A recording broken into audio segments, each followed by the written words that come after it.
Маған айтыңызшы, анау ремонт жасайтын бригадалар болады ғой, солар дұрыс адам таңдамаппыз, лақтырып кетті, дұрыс болмай қалды деп айтып жатады. Осы қалай таңдау керек? Иә, ең көп қателесетін бұл бригада таңдауда қателесу керек.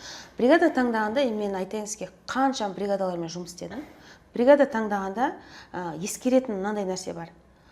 Сен оның істеген ісін барып көруің керексің.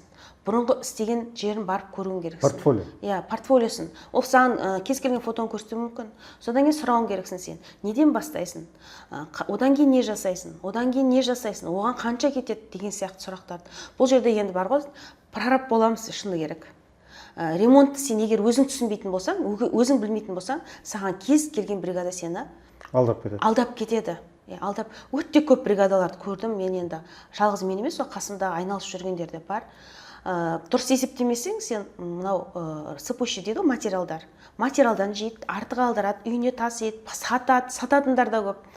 Сондықтан ұзақ қылады. Мысалы, сен сол ремонтты өзің білмейтін болсаң, алгоритм ондай болса, сенің ремонтың да ұзақ болып кетеді.